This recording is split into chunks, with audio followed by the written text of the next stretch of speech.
Simple real world example ಮೂಲಕ what is database management system and what is database and what is data schema ಅಂತ ಈಸಿಯಾಗಿ ಈ video ಮೂಲಕ ಅರ್ಥ ಮಾಡ್ಕೊತೀರಾ.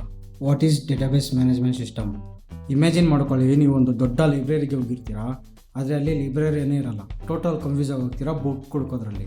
ಈಗ ಲೈಬ್ರರಿಯನ್ ಬರ್ತಾರೆ, ಅವ್ರಿಗೆ ಗೊತ್ತಿರುತ್ತೆ ಯಾವ್ಯಾವ ಬುಕ್ಕು ಹೆಂಗೆ ಆರ್ಗನೈಸ್ ಮಾಡಿರ್ತಾರೆ ಅಂತ, ಮತ್ತು ಯಾವ ಬುಕ್ಕು ಯಾರು ತೊಗೊಂಡಿರ್ತಾರೆ ಅಂತ, ಮತ್ತು ಅವ್ರಿಗೆ ಗೊತ್ತಿರುತ್ತೆ ಹೇಗೆ ಬುಕ್ಸ್ನ ಫಾಸ್ಟಾಗಿ ಹುಡುಕಬೇಕು ಅಂತ.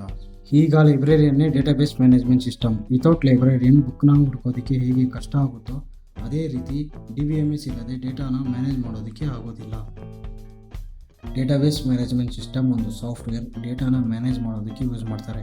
ಲೈಕ್ ಡೇಟಾನ ಸ್ಟೋರ್ ಮಾಡೋದಕ್ಕೆ ಆ್ಯಂಡ್ ಫಾರ್ ಡೇಟಾನ ಪ್ರೊಟೆಕ್ಟ್ ಮಾಡೋದಕ್ಕೆ ಆ್ಯಂಡ್ ನಿಮ್ಮ ಡೇಟಾನ ಕ್ವಿಕ್ ಸರ್ಚ್ ಮಾಡೋದಕ್ಕೆ ಹೆಲ್ಪ್ ಮಾಡುತ್ತೆ.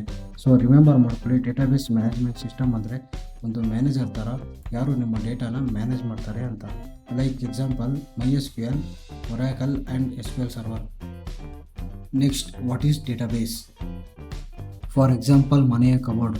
ಲೈಕ್ ಹೇಗೆ ನೀವು ಕಬೋರ್ಡ್ನಲ್ಲಿ ಕ್ಲಾತ್ಸ್ನ ನೀಟಾಗಿ ಫೋಲ್ಡ್ ಮಾಡಿ ಶರ್ಟ್ಸ್ ಒಂದು ಸೈಡ್ ಮತ್ತು ಪ್ಯಾಂಟ್ಸ್ ಒಂದು ಸೈಡ್ ಎತ್ತಿಡ್ತಿರೋ, ಅದೇ ರೀತಿ ಡೇಟಾಬೇಸ್ನಲ್ಲಿ ಡೇಟಾನ ಕ್ಲೀನಾಗಿ ರೋಸ್ ಆ್ಯಂಡ್ ಕಾಲಮ್ಸ್ ಮುಖಾಂತರ ಡಿಫ್ರೆಂಟ್ ಟೇಬಲ್ಸ್ನಲ್ಲಿ ಸ್ಟೋರ್ ಮಾಡ್ತೀವಿ.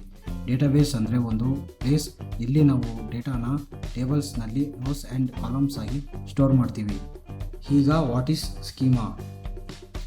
ಫಾರ್ ಎಕ್ಸಾಂಪಲ್ ಮನೆ ಕಟ್ಸೋಕ್ಕೆ ಮುಂಚೆ ನಿಮ್ಮ ಹತ್ರ ಬ್ಲೂ ಪ್ರಿಂಟ್ ಇರುತ್ತೆ ಅಲ್ವಾ, ರೂಮಲ್ಲಿರಬೇಕು, ಹಾಲಲ್ಲಿರಬೇಕು, ಕಿಚನಲ್ಲಿ ಬರಬೇಕು ಅಂತ. ಅದೇ ರೀತಿ ಡೇಟಾಬೇಸ್ನಲ್ಲಿ ರಿಯಲ್ ವರ್ಲ್ಡ್ ಡೇಟಾ ಸ್ಟೋರ್ ಆಗೋಕ್ಕೆ ಮುಂಚೆ ಡೇಟಾಬೇಸ್ನಲ್ಲಿ ಯಾವ್ಯಾವ ಟೇಬಲ್ಸ್ ಕ್ರಿಯೇಟ್ ಮಾಡಬೇಕು, ಮತ್ತು ಯಾವ್ಯಾವ ಟೇಬಲ್ ಟು ಟೇಬಲ್ ಲಿಂಕ್ ಇಡಬೇಕು, ಮತ್ತು ಯಾವ್ಯಾವ ಡೇಟಾ ಟೈಪ್ಸ್ ಹೋಲ್ಡ್ ಮಾಡಬೇಕು, ಮತ್ತು ಯಾವ ಕಾಲಮ್ನಲ್ಲಿ ಏನು ಸ್ಟೋರ್ ಆಗಬೇಕು ಅಂತ ಫಸ್ಟೇ ಡಿಸೈನ್ ಮಾಡಿದರೆ ಆ್ಯಕ್ಚುಯಲ್ ರಿಯಲ್ ವರ್ಲ್ಡ್ ಡೇಟಾನ ಅಲೋವ್ ಮಾಡೋದಕ್ಕೆ ಈಸಿ ಆಗುತ್ತೆ. ಸೊ ಸ್ಕೀಮಾ ಅಂದರೆ ಲಾಜಿಕಲ್ ರಿಪ್ರೆಸೆಂಟೇಷನ್ ಆಫ್ ಡೇಟಾಬೇಸ್, ಇಲ್ಲಾಂದರೆ blue print of the database ಅಂತ ಹೇಳ್ಬೋದು. ವಿಡಿಯೋ ಇಷ್ಟ ಆಗಿದರೆ ಚಾನಲ್ನ ಲೈಕ್ ಮಾಡಿ, ವಿಡಿಯೋ ಹೆಲ್ಪ್ಫುಲ್ ಆಗಿದ್ದರೆ ಚಾನಲ್ನ ಸಬ್ಸ್ಕ್ರೈಬ್ ಮಾಡಿ, ಮತ್ತು ನಿಮ್ಮ ಫ್ರೆಂಡ್ಸ್ಗೆ ಶೇರ್ ಮಾಡಿ.